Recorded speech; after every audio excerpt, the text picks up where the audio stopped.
The red dust street of Dust Creek burned under the morning sun, paper fans whispering behind scornful smiles. Naomi Carter, a black widow in a faded gray dress, walked on in silence, each step striking the earth as if echoing the jeers. Bad omen. No one wants her near.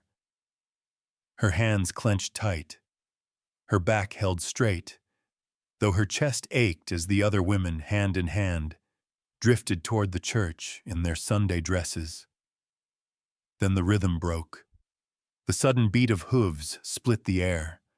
A tall man reined in, leaned down, and lifted the shawl that had slipped from her shoulder. When his eyes met Naomi's, there was no disdain, only a calm that startled her. In that fleeting glance, something inside her shifted. Could it be the sign of another beginning? One where she was no longer the shadow in the crowd? Sunday in Dust Creek began with the scattered calls of roosters from the outlying ranches, mixed with barking dogs, and the low groan of wagon wheels grinding over the red dust road that cut through town. The first light of morning slid over the ridge, painting a honeyed glow across weathered rooftops. The air was dry, already warning of the heat that would bear down once the sun climbed higher.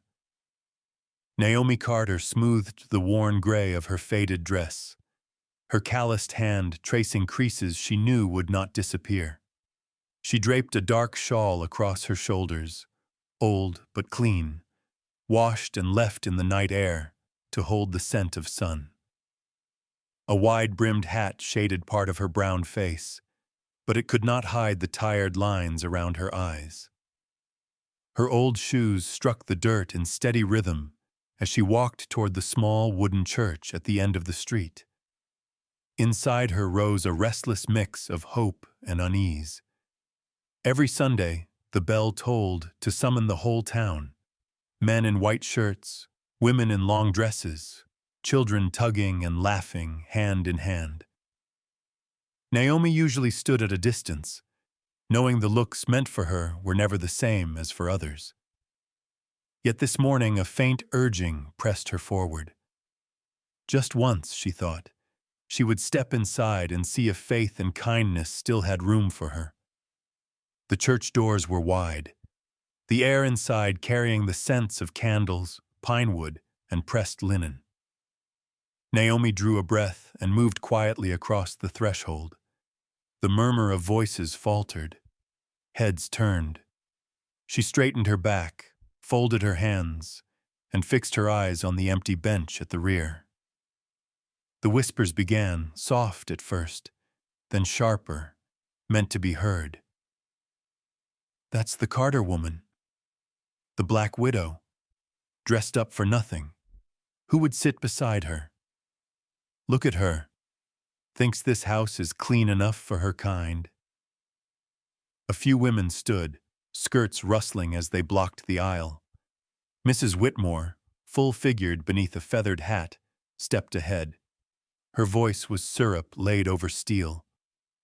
Miss Carter, the pews are full today. I'm afraid. There's no room for you. Naomi stopped. Heat rushed to her face. The air thickened with every eye fixed on her, none offering mercy. Her heart thudded hard, but she held her silence. Behind her, a girl tittered into a paper fan. Naomi pressed her lips, gave a small nod, and turned. The shawl slid from her shoulder to the floorboards, but she did not stop to gather it. Her shoes carried her down the aisle, each step ringing against their disdain. Outside, the morning sun had risen brighter. As she stepped from the wooden stoop, the church bell tolled again, stretching across the pale sky. It was meant to welcome, but to her ears it sounded like farewell. She kept her head low, quickening her pace along the dusty street. Fine grit lifted with every step, clinging to her hem. The dry breeze stung her eyes, heavy with the weight of all the doors that had closed against her before. Then came the t sound, hoofbeats rolling steady from the far end of the road. A tall rider appeared on a black horse, drawing near with calm precision. Silas McKenna, the stranger new to Dust Creek, still untouched by rumor. His shirt was rough cotton, sleeves rolled to the elbow, shoulders broad and steady. Dust lay over him, yet in the cut of his gaze there was the stillness of a man who had traveled far. The horse slowed, halting beside the shawl fallen in the street. Silas leaned down, lifted the worn cloth. Dust clung to his hand. He brushed it off lightly before looking up. Naomi, walking ahead, had not noticed. His voice carried, low and even beneath the last chime of the bell. "You dropped this." Naomi froze, turning. Her eyes met his, blue beneath the brim of his hat, clear, untroubled. No contempt, no judgment, only plain regard. For an instant she faltered, reaching for the cloth. Her fingers grazed the frayed edge and a tremor stirred in her chest. The word caught in her throat, then came soft. "Thank you." Silas gave a nod, said nothing more, and led his horse on. But in that passing moment, Naomi felt the difference. For years, every glance cast her way carried the weight of scorn. This time, for the first time, there was none. Only calm. She stood watching as the hoofbeats faded into the morning wind. The sting of shame from the church still pressed inside her, yet beneath it, a faint spark had been struck. And as the last echoes of the bell drifted into silence, Naomi understood. Sometimes it takes only the simplest gesture, picking up a fallen cloth, returning it without judgment, to stir a heart long closed. The road leading out of Dust Creek stretched beneath a rising sun that burned sharper with each passing minute, throwing hard light across the cracked red earth. Naomi Carter walked in silence, her worn shoes grinding into dust as if to erase her own trail. In her hand she held the shawl just returned to her, still carrying a trace of another's warmth, a strange sensation that unsettled her more than she wished to admit. She tightened her grip on the frayed edge, fingers curling as if to hold on to something fragile. Yet bitterness rose higher, swallowing that small comfort. The faces in the church, the narrowed eyes, the stifled laughter, they still rang fresh in her ears. Bells meant to summon the faithful had tolled instead like a command to drive her out. Naomi did not weep, but her lips pressed so tight they blanched white. Her cabin stood on the edge of town where the dirt road narrowed, only faint wagon ruts etched into the parched ground. Passing the well, she caught sight of a cluster of women drawing water. They stopped when they noticed her, their eyes sliding over her, their mouths whispering. One mother pulled her child closer, clutching the girl to her chest, as though Naomi carried some stain that might spread. It was nothing new, yet each time it cut the same. At the market, a few late stalls were setting out baskets, corn husks, dried beans, apples left from the last harvest. Naomi walked faster, never meaning to stop, but still heard an old woman mutter flatly, "That widow drags misfortune wherever she goes." Another voice answered with a laugh, "And she had the nerve to step into church this morning. No shame at all." Naomi swallowed hard, pulse quickening. Her steps grew sharper. Each word, each glance struck like barbs beneath the skin, and she had no shield against them. Past the cafe where men gathered in the mornings, she felt their eyes, too. Not with regard, not with kindness, but with idle curiosity, sometimes contempt. One of them rapped a spoon against his cup, jerking his chin toward her in a half-mocking dare. She lowered her head and quickened her pace until their laughter fell behind. At last the road opened wide into plain and wind, the prairie stretching empty but for dry grasses bending in the breeze. Her cabin crouched beneath a stand of thin birch, its shingles sagging, one corner of roof fallen, its walls cracked and window panes dulled with dust. From a distance it looked much like Naomi herself, weathered, fragile, forgotten. She stepped inside. The hinges groaned. The air smelled of damp timber and last night's smoke. Naomi hung her hat on an old nail, slipped the shawl from her shoulders, and laid it across the rough wooden table. Her hand lingered, smoothing the worn fabric. It was nothing more than cloth, frayed and faded. Yet today it meant something else. For the first time in years, someone had stooped to return what she dropped, meeting her eyes without judgment. Naomi sank into a chair, still and silent. How long had it been since she'd been offered a gesture so plain, so ordinary? Not pity, not scorn, simply human. Naomi Carter often wondered when her name had turned into the town's favorite whisper. Each time she walked to market, past the well, or stopped at the cafe to buy cornbread, she felt the weight of eyes following her. Some smirked, some pretended pity, but none saw her as ordinary. Every step she took seemed trailed by an invisible verdict. It began when she was 16. That summer, the northern creek ran cold and clear. Teenagers gathered there after days of blistering prairie heat. Naomi was no different. She and a few boys her age splashed and laughed, skirts soaked, faces bright in the sunlight.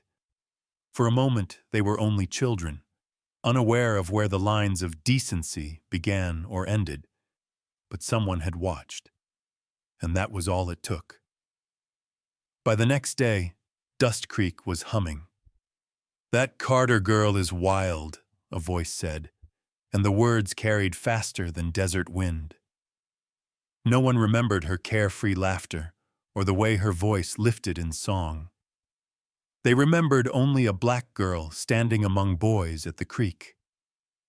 That picture became the excuse to define her life. The more she resisted, the louder it grew. At gatherings in the square, she was cast aside like a blot of ink on white cloth. No one invited her into games. No father allowed his son too near. During prayer meetings, mothers pulled their daughters away, as though standing beside Naomi might stain them. Back then, her father was still alive. Tall and lean, with a stern face but warm eyes, Mr. Carter worked at the mines outside town, sometimes hauling corn and wheat for farmers. Each evening he returned to the porch, hat in hand, wiping sweat, smiling at his daughter. But that rainy season fever struck. He lay weak, breath shallow, skin slick with cold sweat. At 17, Naomi kept vigil, changing cloths, fetching the doctor. Medicine in Dust Creek was scarce and costly. Within weeks, he was gone. His death split her youth in two. Overnight, laughter fell away. She became the only pillar left. Her mother, frail and worn from years of hardship, clung on through one winter, then followed him into the ground. Orphaned, Naomi stood alone in the crooked cabin at the edge of town. To others, it only proved the gossip. Her parents left nothing but wildness, they muttered. At harvest dances, she sat in the corner, listening, unseen except as a shadow. Whenever the creek was mentioned, heads turned and lips curled half-hidden smiles. She remembered a night in the square at 18. The whole town gathered, fiddle music rising, lanterns glowing. She stood among them, aching to join the circle of dancers. Not a single hand reached out. She stayed on the edge until the music faded, laughter thinning, and someone whispered behind her, "Any man who takes Carter's girl would bring the sky down." The words nailed shut a door she had no power to open. In the years that followed, Naomi lived by quiet pride. She would not bow for acceptance. Yet cold shoulders never grew easier. At market she was sold wilted goods. At the well she drew water only after all others left. At the cafe, men eyed her with mockery thinly veiled as jest. Sometimes she wondered if things would be different had her father lived. Perhaps he would have stood in the square, declaring his daughter clean. Perhaps his word would have silenced wagging tongues. But he was gone, taking the last shield she had. That grief hardened into walls. The more they shunned her, the straighter she stood. Yet deep inside, Naomi remained that 16-year-old girl on the creek bank, laughing in sunlight, unaware that one carefree afternoon could define her whole life. At night, by the faint glow of an oil lamp, memory returned.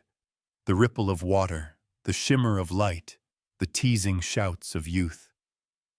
A pure moment twisted into a sentence she never escaped. Years had passed. She had grown used to exile. But the scar of youth remained, raw beneath the surface. That scar shaped her into the woman she had become. Strong, unbending, yet still yearning for one thing: to be seen as she truly was, not as rumor claimed her to be. Naomi Carter married at 20. In Dust Creek, it was nothing unusual. Girls grew up, and when the time came, they found another roof to live beneath. But for Naomi, marriage felt less like destiny and more like a brief shelter in the storm of her life. Her husband was Isaac Turner, a young miner, quiet but kind. He paid no mind to the gossip that clung to Naomi. The first time they met at the well, he had asked simply, "Need help carrying that bucket?" No sweet words, no false charm. That question touched her more deeply than any flattery. Few in town even spoke to her, let alone offered help. They wed in a small ceremony. A few distant kin of Isaac came to witness, but hardly anyone from Naomi's side. Mrs. Whitmore and her circle of whispering women attended too, their eyes sharp, waiting for the marriage to collapse. Naomi wore a plain white dress she had sewn herself from her mother's old garments. Yet when Isaac held her hand before the church and said, "I'll take care of you," she believed, just maybe, life had chosen to show mercy at last. But happiness was short-lived. Isaac worked the coal mine south of Dust Creek. For many families, the mine was bread and butter, but also a grave. 3 months after the wedding, while Naomi was still learning to be a wife, tragedy struck. After a hard rain, the shaft collapsed. Rock and timber buried more than 10 men. Isaac was among them. Naomi ran to the site, voice breaking as she begged to be let down. The men held her back, shaking their heads. When Isaac's body was finally carried up, his face was blackened with coal dust, his lips sealed, dried blood at the corner of his mouth. Naomi dropped to her knees, clutching him against her. Her cries echoed down the ravine. Around her, men bowed their heads briefly, then turned away. In Dust Creek, death in the mines was common. Nothing more to be said. From that day on, Naomi was a widow. The small cabin on the edge of town, already worn thin, was now hers alone. The debt Isaac left behind tightened like a rope around her neck. They had borrowed to buy a pair of horses, hoping to build a livelihood. With Isaac gone, the loan became her burden. Each month, the bank manager came knocking, voice dry as chalk. "If you don't pay, you know what happens." Naomi could only nod, scraping coins from odd jobs to hand over. And to the townsfolk, it was yet another reason to sneer. Barely married, already widowed. A curse, that one, they muttered. At the market, she was charged higher prices. At the cafe, the owner forgot her spoon. Children sometimes hurled stones at her cabin, chanting, "Crazy widow!" Naomi said nothing. She bent to gather each rock from her porch in silence. Some nights she sat before the cold hearth, staring into the dark. Loneliness pressed close as a wall. No husband, no parents, not a single friend. Only a sagging cabin, the wind howling through cracks, and a heart drained dry. One afternoon, while cleaning, Naomi found her mother's old Bible at the bottom of a trunk, its cover brown and corners frayed. She opened it, the smell of aged paper rising, carrying her back to nights when her father listened as her mother read by lamplight. Halfway through the book, she found a folded slip of paper. Her hands trembled as she opened it. In her mother's tilted script were the words, "Daughter, do not let them name you. You must write your own name." Naomi froze. For years she had lived under names others pinned to her. Wild, curse, poor widow. She had never thought she had the right to choose her own. Her mother's words, left behind before death, were a final gift. She clutched the note, tears blurring the ink. It felt like her mother's hand reaching from afar, reminding her that worth was not spoken from other mouths. That night, she sat by the oil lamp, reading the words again and again until they etched themselves into her heart. For the first time since Isaac's death, she felt a small flame stir inside. The next morning at the well, when women turned their backs and whispered, Naomi stood straighter. At the market, when a vendor handed her shriveled corn at full price, Naomi met her eyes and said evenly, "I pay fair coin for good ears." The woman hesitated, muttered, and switched them. That night, with the wind hissing through broken shingles, Naomi opened the Bible once more. She traced her mother's words with her finger. Each time she read them, the burden lifted a little. The cabin was still crumbling. The debts were still due. But she now held something no one could strip away, the will to write her own name. When Dust Creek moved into the summer of 1878, prairie winds carried the scent of dry soil and scorched grass. That was when a new name came into town, Silas McKenna. He came down from the north, tall, broad-shouldered, dark hair tousled after weeks on horseback. Word spread fast. He had bought the abandoned stretch by the river, land left vacant for years after its former owner vanished without a trace. To most townsfolk, the place was cursed, overgrown with weeds, swamped when the river rose. It was a patch no one dared touch. But Silas saw it differently. He had led horse drives from Montana to Texas, had ridden through dust, drought, and hunger. He knew one truth: where water ran, life followed. To him, Dust Creek, harsh as it was, could still hold a strong horse ranch. The day Silas rode into town, people stopped to watch.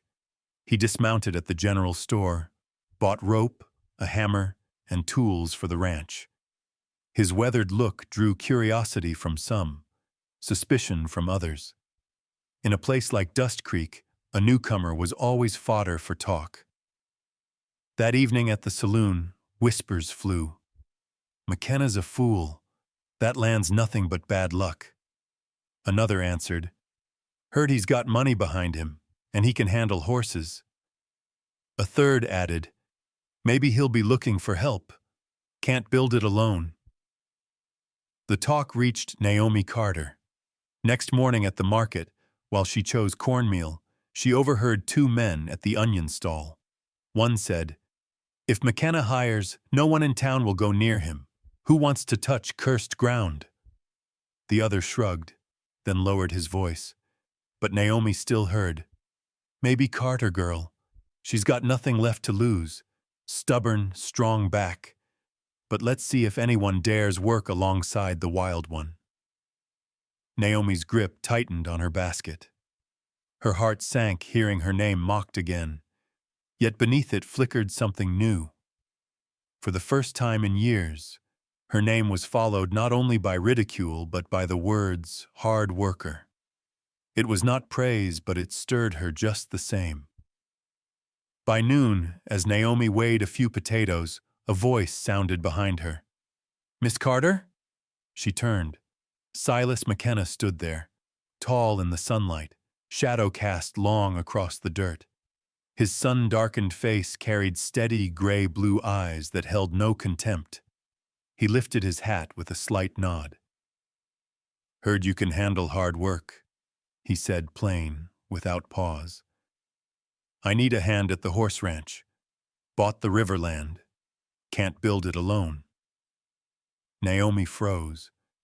A man just off the trail, barely known in town, daring to say aloud what others had never admitted.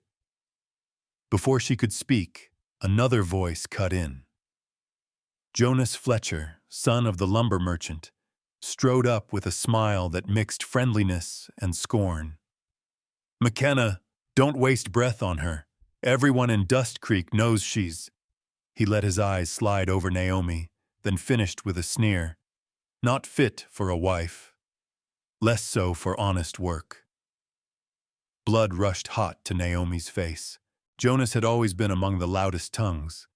At 16, he was one of those who'd seen her at the creek, the one who twisted the story until it carried teeth. Silas showed no interest in his words. He only turned back to Naomi. "Do you want to hear my offer?"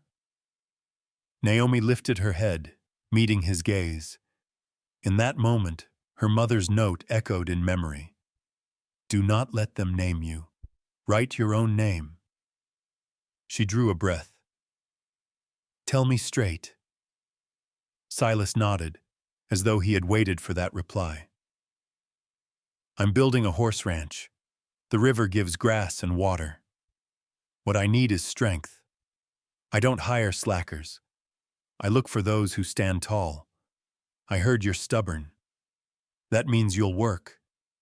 I don't care about the rest." Naomi stood still. It was rare to hear her name spoken without venom or pity. In his tone there was only clarity. Jonas gave a short laugh and walked off, tossing words behind him. "Careful, McKenna. That girl brings bad luck wherever she sets foot." Silas's mouth tipped in a faint curve, dismissing it. Then back to Naomi. "So, what do you say?" "I'll pay fair. And when the ranch is built, you'll take a share in the profit." Naomi stayed quiet, the noise of the town rushing through her thoughts, whispers, jeers, every cruel name. Yet through it all, she held on to the steadiness in his eyes. Her mother's words stirred again. "Write your own name." Her answer came soft, barely more than breath. "I'll think on it." Silas gave a nod, pressed no further, and set his hat back as he took the reins. Dust rose as he walked his horse away. Naomi watched him fade into the heat, something shifting faintly in her chest. Not trust, not yet, but the seed of it. That evening, when she returned to her cabin, she set the basket of potatoes on the table and sat long in silence. Outside, the wind carried dust, children's shouts echoing faint in the distance. But inside her, for the first time in many years, a door had cracked open toward something beyond exile. Naomi Carter had never trusted promises. Too many times she had watched words turn to betrayal, vows swept away like dust on the wind. So when Silas McKenna looked her straight in the eye at the Dust Creek market and said he would deal fair, share profit, and spare her pity, a fragile spark of hope stirred inside her, but it was tangled with doubt. That night, she sat alone in her crooked cabin, basket of scrubbed potatoes on the table, lamplight casting long shadows. She opened her mother's old Bible and traced the hidden letter within. Do not let them name you. You must write your own name. The words were blurred by tears shed days before, but their weight pressed deeper than ever. Naomi wondered if this might be her chance to carve her name through real work. At dawn, she bound her hair tight, pulled on her patched gray dress, draped her worn shawl, and led her small horse down the dirt road. Wagon ruts scarred the red earth, dust rising in the cool morning air. The prairie sky was pale blue, veiled in thin mist, but Naomi's heart carried both caution and resolve. Silas was waiting by the riverland, sleeves rolled, shirt stained, shoulders broad against the sweep of wild grass. The ground stretched wide, choked with weeds, trees bent by wind, low patches of mud, but the river shimmered beyond, catching the first blaze of sun. Glad you came, Silas said, voice steady, as though he had never doubted she would. Naomi tied her horse and crossed her arms, eyes sweeping the ground. You sure? This place? Her gaze caught on the thickets, the soggy patches. It won't be easy. Folks call it cursed land for a reason. Silas narrowed his eyes, a flicker of a smile at his mouth. I don't need easy. I need lasting. And I think you understand that. The words struck something hidden deep, her endurance, the only thing that had kept her standing all these years. You promise fair share?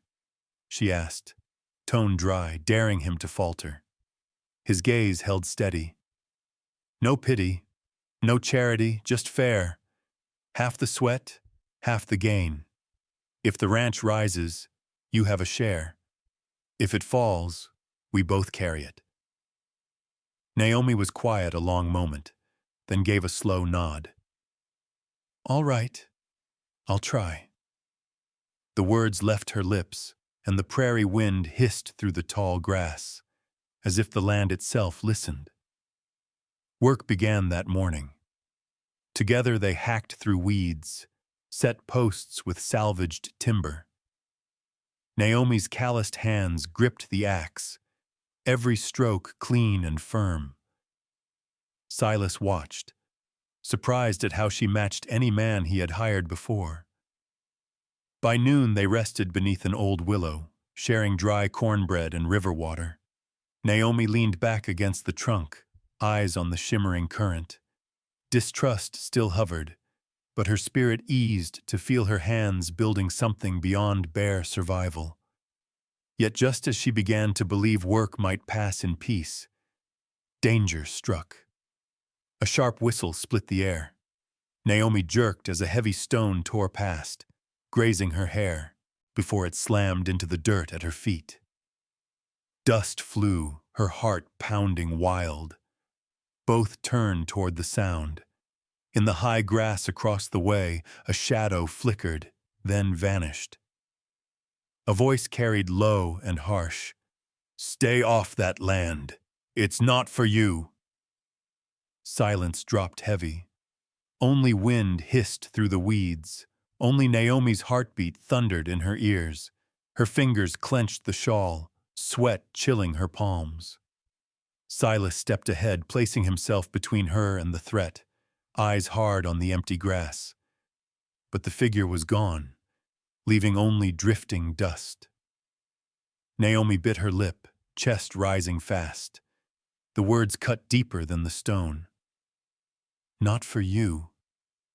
She had heard them all her life, at church, at market, at every gathering.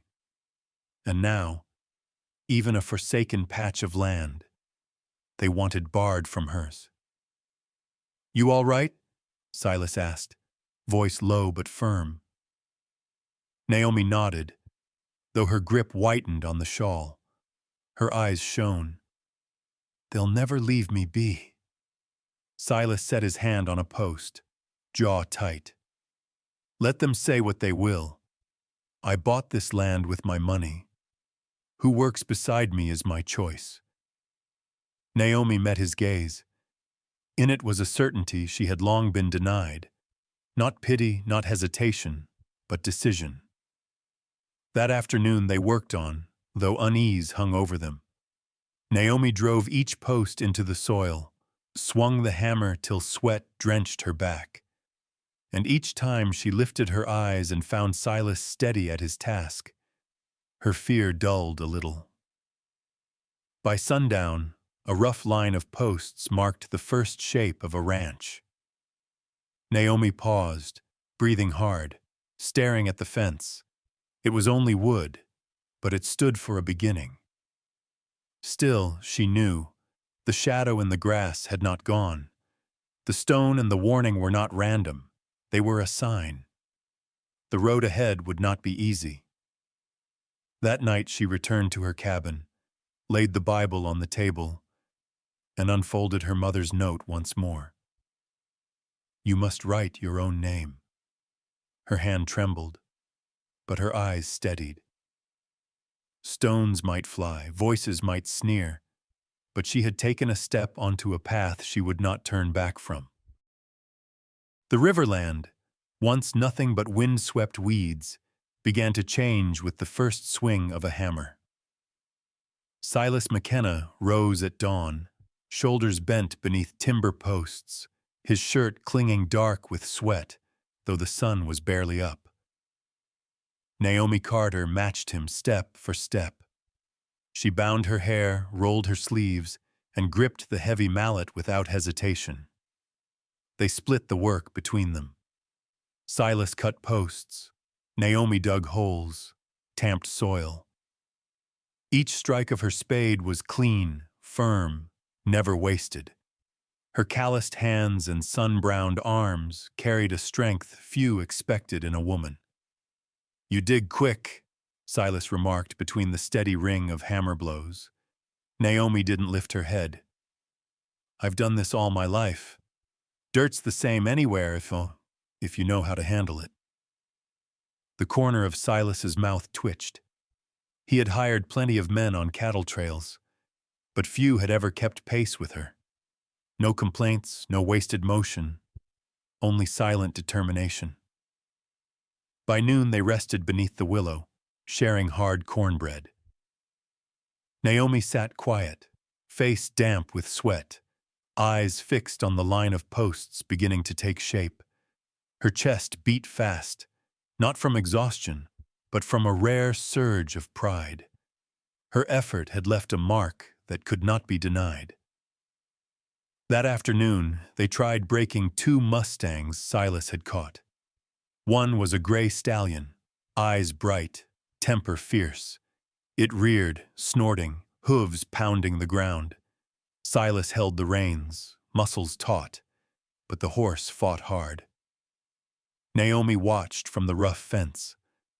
When Silas shouted, the stallion tore free, lunging toward her. For a breath it seemed she would flee. Instead, she swung her old cloth high in the air. The horse balked, checked in its charge. Silas seized the moment, gripping tight until it yielded.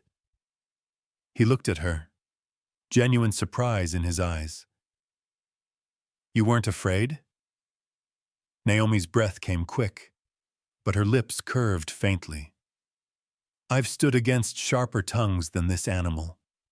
A beast can't scare me more than their words." A short laugh burst from Silas, rare and unguarded, carrying the sound of true respect. Day by day, the corral took form. Posts stood straight, rafters braced, boards nailed tight. Naomi rose early, hauled water from the river, stirred cornmeal over the fire for them both. Silas ate little, spoke less, yet sometimes when Naomi bent tying rope, his eyes lingered a beat longer, as though holding the sight in memory. One evening, with the sun blazing red behind the ridge, Naomi sat on a plank step, unlacing boots thick with dirt. Her feet were raw, blisters breaking. Silas stepped near, crouched beside her. "Let me fetch a bandage." Naomi stiffened, then shook her head. "No need, I'm used to it." His gaze was firm but gentle. "Getting used to pain doesn't mean you have to live with it." Naomi lowered her eyes, lips pressed thin. How long had it been since anyone spoke to her that way? Folks only ever told her to endure, to keep silent, to bear it alone. Yet, here stood a stranger who dared to see her wound and call it worthy of care. That night, they sat by the fire outside the corral. Wood cracked in the wind, smoke curling with the scent of wild grass. Naomi ladled him a bowl of hot corn stew. He tasted, nodded. "Good," he said in his low voice. Naomi looked at him, and laughter slipped free, unforced, bright, carrying through the dark. It was not the guarded smile she wore in town, nor the hollow one at church. It was light, real, alive. Firelight caught in her dark eyes, making them shine like stars. Silas stilled his spoon, then smiled too, worn but warm. In that moment both seemed to admit what the posts and planks could not say. Here, on this patch of land, they had found something rare, a breath of peace beyond rumor and rejection. Later, Naomi lay in her small canvas tent, listening to the grass rustle and the soft sigh of horses in their new pen. Outside, the fire sank to embers, glowing faint and red. She closed her eyes, heart trembling with a thought she had not dared hold for years. Perhaps after all the years of exile, she had finally found a place where she might belong, even if only at the beginning. Late summer in Dust Creek carried a strange weight. By day, the sun scorched skin, but by night, black clouds rolled in from the mountains, the wind heavy with the smell of wet earth. Naomi often looked toward the river and saw the water climbing, silver under the moon. Unease stirred in her chest, yet the work of raising the corral pulled her and Silas into weary rhythm. The night before the flood, Naomi sat on the wooden step, mending her dress by lamplight. Wind rattled through the canvas, damp air creeping in. The horses in the pen stamped restless, hooves thudding. Silas entered, brows drawn. "They feel it coming.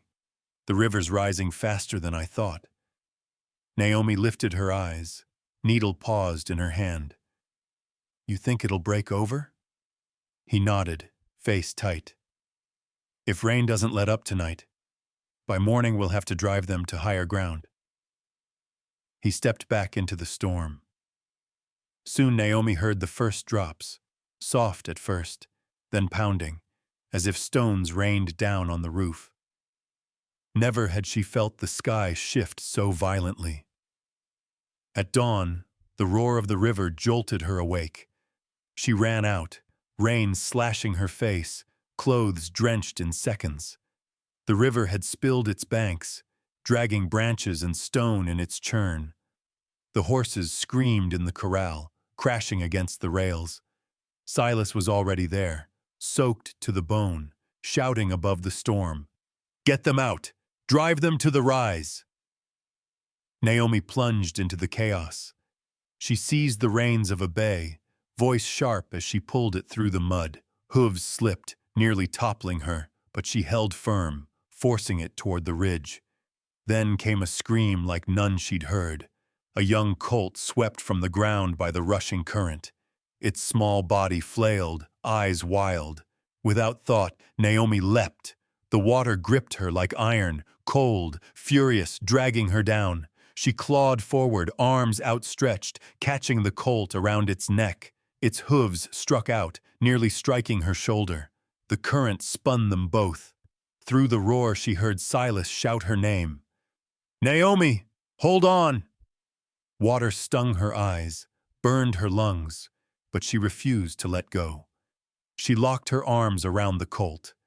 In a flash of strength, another weight closed around her. Silas, plunging in, one arm hooked around them both.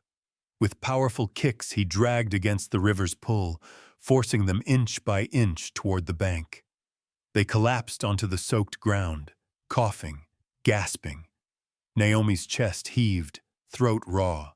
The colt trembled, but lived. Silas dropped beside her, rain streaming down his face, eyes burning with anger and relief. "You could have drowned!" he barked, voice hoarse. "Did you think you could fight the whole river?" Naomi clutched the colt, voice rasping between coughs. "If I hadn't gone, it would have died." Silas stared at her, blue eyes fierce in the storm. At last he exhaled, long and heavy. His hand pressed to her shoulder, a grip caught between reproach and respect. The rain hammered all through the day. Together they drove the herd to higher ground, throwing up a rough fence as the river clawed away their work. By nightfall, the storm relented, leaving the riverbanks sodden and broken. At sunrise, the damage lay plain. Part of the bank had collapsed, exposing dark earth and rotted timbers beneath. Among the debris, boards surfaced, scarred by water, yet marked with letters. Naomi knelt, scraping mud away, breath catching. Carved into the wood, rough but clear, were the words, "Samuel Harlan, 1869. She looked up at Silas, voice unsteady. That's the old owner. Folks said he vanished without a trace." Silas lifted another board, wiping it clean. The same name appeared. He stood still, gaze hard on the churned river. Maybe he didn't vanish. Maybe he was buried right here. Naomi wrapped her shawl tighter, heart thudding. The warning stone, the shouted threat, all of it tangled now into a larger truth. Someone did not want them touching this ground, perhaps because of what lay beneath it. They spent the afternoon hauling the boards beneath shelter. Though the sky cleared, a chill lingered in Naomi's bones. Silas's words echoed. Not vanished, buried. That night, by a smoky fire, Naomi sat drawn close, eyes on the black river. Horses sighed in their pen, grass whispered in the dark. Her chest carried the weight of dread, but threaded with resolve. If truth had risen from the earth, she would not turn away. Silas sat across from her, long silent, then said low, "Tomorrow we start again. Fences can be rebuilt. But this," he nodded toward the stacked boards, "we'll need to know the rest." Naomi gave a small nod. Firelight caught in her eyes. Fear and steel mingled deep. She knew the flood had carried more than mud to the surface. It had laid bare a secret Dust Creek had tried to keep drowned. After the flood, the riverland no longer felt quiet. The horses had been saved, the corral rebuilt, but in their place whispers crept through Dust Creek. At first only a few murmurs by the well or the market. Soon it shaped into a full rumor, rooted in every corner of town. "That Carter woman, she's ensnaring Silas McKenna. The riverland's not hers, yet look, she's there all day long. Women like her, they'll drag any man down with them." Naomi heard the words outside the general store. She quickened her pace, face set, but her hand gripped the basket so hard her knuckles turned white. She had been the target of whispers before. But this time they carried more weight, because they dragged Silas into the circle with her. One morning at the market, Naomi paused for salt. Mrs. Whitmore stood on the porch of the cafe, queen among Dust Creek's women, the same who had once driven Naomi out of church. Today she did not whisper. Her shrill voice carried clear for all to hear. Shameful! She dares show her face after snaring a newcomer. This town's carried rumor long enough. Now it's plain. Naomi Carter is nothing but a crow hunting for a perch. The square fell still. Women exchanged nods of agreement. Some men averted their eyes, but the corners of their mouths twitched. Naomi stood frozen, her basket trembling in her grasp. For a moment she wanted to cry out, to shout that none of them had waded through mud to save the herd, that none had nearly drowned for that land. But her throat locked tight. Their stares pinned her in place, full of scornful delight. She turned and walked fast, heart pounding against her ribs. The rumor did not die. It spread faster than the flood itself, into church, into saloon, into the town hall. Within days, a community meeting was called. The topic, the matter of the river land. Everyone knew it was a hidden trial for Naomi. By afternoon, the hall was packed. On the high platform, the aging mayor struck his gavel. Below, townsfolk crowded close, eyes drawn to one corner. Naomi sat there, back straight, hands folded on her lap, her mother's shawl clutched tight. Silas stood beside her, broad shoulders like a silent shield. Mrs. Whitmore stepped forward, silk skirts swishing, fan flicking with sharp precision. Her voice rang, triumphant. We all know that land by the river has been avoided for years, and now this woman, Naomi Carter, sets foot there as if it were hers. Worse, she clings to Mr. Silas McKenna, a stranger here, to cover her scheme of claiming it. The crowd buzzed. Some nodded. Others crossed their arms. Naomi's chest tightened, but her gaze never left Mrs. Whitmore. The lies cut like knives, but they no longer made her shrink. Silas moved as if to speak, but the mayor raised his hand. Let others have their say first. Another man's voice rose. I see her there every day. A widow with no father or husband, standing equal to men. Tell me if that's right. Noise swelled. Words hurled like stones. Wild. Out of place. Temptress. Naomi sat still, back firm, though her insides churned. She heard Silas draw breath, ready to step forward. But something inside her stirred. If she let him speak, they would say she leaned on a man. If she stayed silent, they would keep her caged in the name they had given her. Naomi set the shawl aside and rose. The hall hushed a beat. Whispers ebbed as she walked to the center of the floor. Oil lamps swung above, casting her tall shadow across the wall. Her voice carried, not loud, but steady. I've heard enough. The crowd stilled. Mrs. Whitmore's eyes narrowed, her voice dripping with mockery. So she dares speak before the town? Naomi did not look at her. Her gaze swept the room. They called me wild at 16 for laughing by the creek. They called me shameless for striking a man who tried to force me. They called me unclean for working in the saloon to survive. Did anyone here ever ask me the truth? Silence pressed in. She went on. My father died of fever when I was young. My mother worked herself to the grave. My husband was crushed in the mine, leaving me a broken cabin and debt. I've hauled water, sewn cloth, bent my back over soil to pay it off. And still you looked and said, wild, cursed, unworthy. Her voice caught, but did not falter. Now I tell you this. That riverland holds my sweat, the blood of my hands. Gossip never gave me a kernel of corn to live on. I do not ask for pity. I do not lean on anyone. These hands alone have been enough to raise a ranch. A murmur swept the hall. Some lowered their eyes. Others shifted uneasily. Silas watched her, pride unspoken but clear. But Mrs. Whitmore was not finished.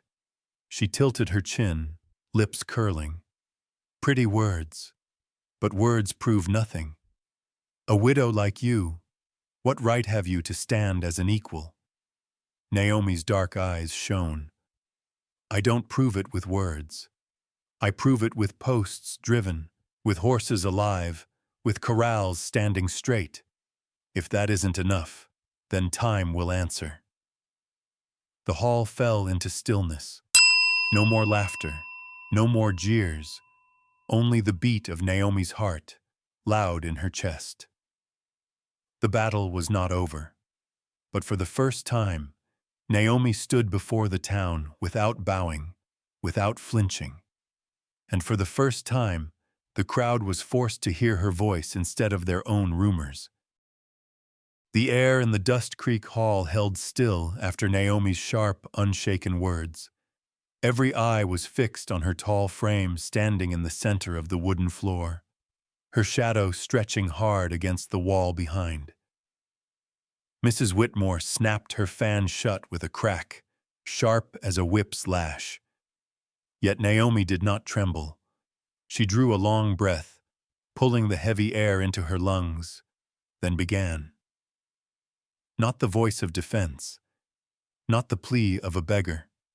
It was the voice of one who had endured storms, who knew that unless she spoke, her life would remain bound by the names of others.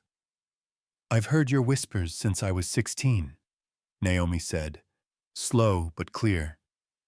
Because I laughed by the creek with friends, you called me wild. At 19, when a man tried to force me behind the schoolhouse, I struck him. Blood on his face, and from then on I was branded vicious. When I worked in the saloon to keep alive, you said I was no better than a whore. Did any of you ask why I had to do it? The hall grew silent. A few faces dropped their gaze. Naomi stepped forward, hand still gripping her shawl. My father died of fever when I was 12. My mother labored herself to death soon after. By 16, I was alone. No one to feed me, no one to shield me. I scrubbed clothes, hauled buckets, cleared tables, even carried coal by the pail to earn a crust of bread. None of you saw that. You only saw my shadow in a saloon and judged. She paused, breath steady, then her voice sank lower. At 20, I married. A miner. A man I believed I could build a home with. 2 years later, the mine collapsed. I became a widow with bank debt on my shoulders. Did any of you ask what I ate to live? No. Only more whispers. Curse punishment. A stray murmur rose and died. All ears hung on her words, as if hearing a life they had never imagined. Naomi lifted her head, her tone firm. I did not break. I set posts. I drove horses. I carried water. These hands have never begged alms. If anyone still believes I hold land by luring a man, come work beside me one day. When the sun burns your back and the flood tries to take your herd, will you still call me cursed? The hall tightened with silence. Silas's jaw was set, his eyes glinting with pride. Mrs. Whitmore's teeth clenched, but before she could speak, a sound came from the corner. A gray-haired man rose slowly, bent with years. Mr. Thompson, the quiet farmer who seldom spoke in meetings. He stared at Naomi, then turned to the crowd. His voice rasped but carried, as if holding back this truth too long. "I have something to say." The hall turned. Mrs. Whitmore's brow arched in annoyance, but Thompson pressed on, hand trembling on his cane. "Years ago, my boy Billy near died at the fair. The horses spooked, crowds scattered. Billy fell, right in the circle of their hooves. No one dared move. No one, except Naomi." Naomi froze, her hand on the shawl trembling. "She was 18, Thompson's voice broke, but she ran straight in, dragged Billy out, though a hoof struck her ribs and left her bruised for weeks. My boy lives today because of her, and I kept silent. I let the town's words bury her. I was a coward. But today, hearing this judgment again, I can't stay quiet." A ripple stirred the crowd. Faces shifted toward Naomi, their looks no longer filled with scorn alone, but with unease, even shame. Naomi's chest tightened. She had never thought that moment would surface again. She still remembered Billy's small hand clutching hers, the scream of horses, the sharp pain at her side. She had never believed anyone had remembered. Thompson turned to Mrs. Whitmore, his tone hard. "If Naomi hadn't saved my boy, would I hear his laughter today? And if you still call her cursed, remember, it was that curse who saved a life in this town." The room fell into utter stillness. Eyes on Naomi shifted, some softening, some guilty. A few women lowered their faces, lips pressed thin. Naomi breathed deep, her own eyes stinging. But she stood tall, dry-eyed, shoulders square. She did not weep, did not smile. She let the truth stand in her place. The mayor tapped his gavel softly, voice slow. "That's enough. I believe we've heard what needed saying." Naomi walked back to her seat. As she passed, her eyes met Silas's. His gaze held no pity now, only respect, something she had never expected to see. For the first time in years, Naomi looked around and saw eyes that did not hold only contempt. They carried hesitation, regret, and the faint spark of recognition. She clenched the shawl in her hand. The fight was far from over. But today, at least, her voice had risen, and it had been heard. After the town meeting, the wind shifted in Dust Creek. Folks no longer looked at Naomi Carter with the same cold indifference or sharp disdain. They did not all open their arms, but the air had changed. At the cafe, an old woman gave her a slow nod as she passed. At the market, baskets were no longer yanked back as if her presence carried stain. Small changes, yet enough for Naomi to feel a shaft of light breaking through. Silas McKenna made no secret of it. From that day, he walked beside her more often. When they hauled lumber, he never looked away from the eyes watching. When they entered town, he slowed his horse so Naomi's steps matched his. Every gesture was its own declaration. She was no outcast. But the clearest words came one late spring morning by the riverbank, where floodwaters had once raged, but now grass grew green again, wildflowers in yellow and purple spreading wide. The town gathered not to judge, nor to argue, but to witness what had never been seen before in Dust Creek. A man publicly choosing a widowed woman of color as his wife. Naomi stood beneath the birch trees, clothed in a simple white cotton dress edged with small lace. No riches, no extravagance, but every stitch was set by hands of women from town, women who had once turned away. They offered no apology, but the dress itself was another kind of answer. Acknowledgement had begun. As whispers stirred, Silas stepped forward. He wore no finery, only a clean white shirt, a neat black vest, boots shined just enough. But his straight back, his steady eyes, the way he walked toward Naomi silenced the crowd. He faced them, voice deep and clear above the wind. "I am Silas McKenna. I came here alone. I bought the riverland, and I knew I could not raise it without another hand. That hand not only saved the herd, it saved me from solitude. So hear me plain. I choose Naomi, not from pity, not from pressure, but because I see in her an equal."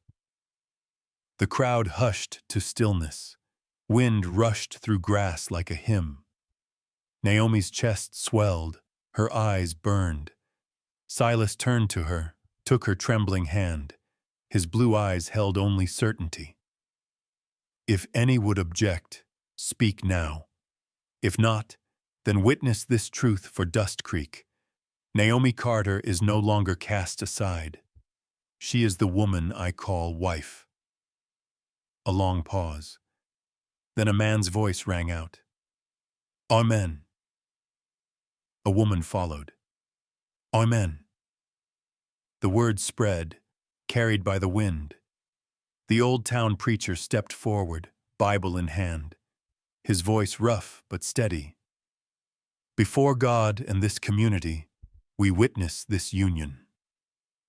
Naomi swallowed hard, tears rising. When Silas slid the plain silver band upon her finger, not gold, no jewel, her narrow past crumbled away. All the years of being called cursed, wild, unworthy, folded into this one moment. The eyes upon her no longer mocked. They bore recognition. The preacher's words ended, and cheers broke forth. Wildflowers were tossed, the breeze scattering petals into Naomi's dark hair across her white dress. She lifted her face, smiling through tears. The wedding was simple, yet beautiful as the land itself. No grand feast, only fresh bread, roast meat, cider. But each townsfolk lent a hand, flowers brought, tables set, loaves baked. Even Mrs. Johnson, once quick to turn from Naomi in the market, arrived with a basket of red apples. Naomi stood beside Silas and knew this was not just their wedding. It was a turning in Dust Creek's story. Children ran laughing through the grass, weaving wildflowers into crowns for bride and groom. A fiddle sang bright and plain. Silas led Naomi into the circle, hand firm in hers, guiding each step. Her white dress swirled in the afternoon sun, painting a picture she had never dared dream. When the song ended, Silas bent and pressed a kiss to her brow. Applause thundered, voices rose. Naomi closed her eyes, feeling the warmth spread, believing at last she no longer stood alone. That evening, with the sun sinking behind the ridges, Naomi stood by the riverbank, white dress tugged by the wind, wildflowers crowding at her feet. Silas wrapped his arms around her. She whispered, "I once thought I'd never be called a wife again." His grip tightened, voice deep as earth. "You were always worthy." All it took was someone to say it. Naomi turned to meet his gaze, and for the first time in her life, she believed it true. That summer, the fields around Dust Creek bloomed brighter than most years.